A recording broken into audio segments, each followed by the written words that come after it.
So, according to you, what are the three most important qualities required to be a champ for life? I think balance of life is one very important quality. I think bringing the body, the mind, and the soul together to set an environment to achieve success. I think a lot of people have dreams, they have ambitions, but not necessarily are living the right lifestyle or in the right environment to achieve those dreams and ambitions. So I think taking responsibility as an individual for your own success is really the most important thing. How has sports psychology helped you during your career? I think it's the key factor between being an amateur or being a professional or becoming a legend.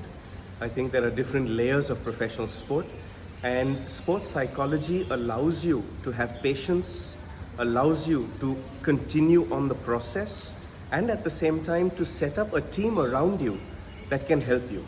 For me, I had a tennis coach, I had a fitness coach, I had a psychology coach, and I had a traveling partner, Sanjay Singh. And in that, to be able to put all of that together took a real big mental game. I think the mental game of life is the most important thing to achieve success.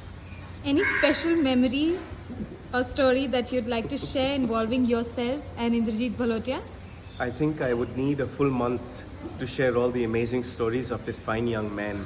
A lot of you know him for his golf prowess, a lot of you know him for his sports education prowess, a lot of you know him for how long he can drive a golf ball.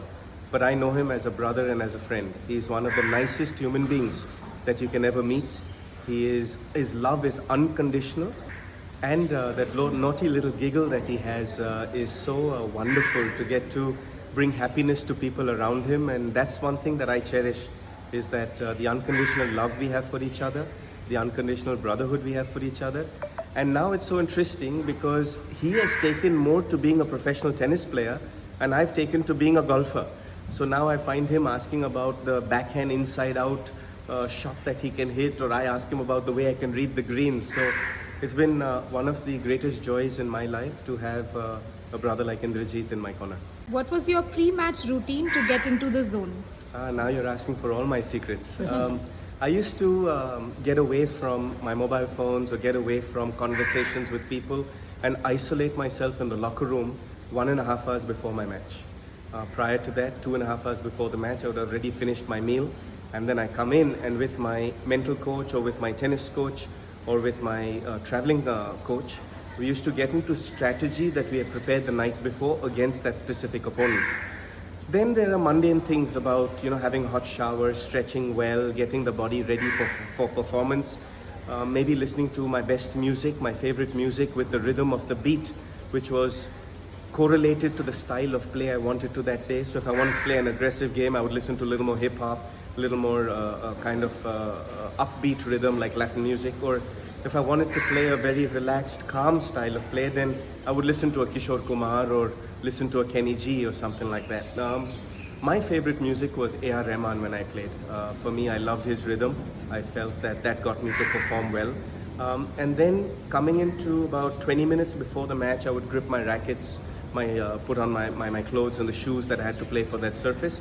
And then 10 minutes before, I just got into whether I was going to serve first or return first if I won the toss, and how I would start out the first game of the match. And then from there, it was just muscle memory.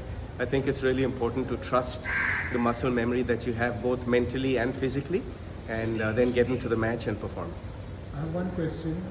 I've seen you when you bounced the ball and you tapped your the back toe.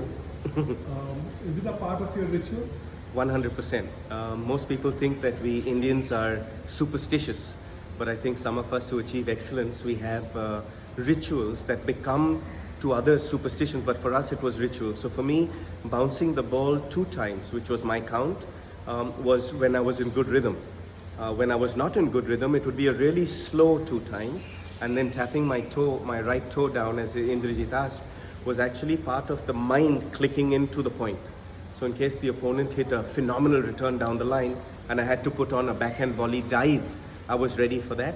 Or in case the return came back really slow and I had all the time in the world to hit a winner, I was ready for that. So the tapping of the toe was more the mind and the body being in sync. Super.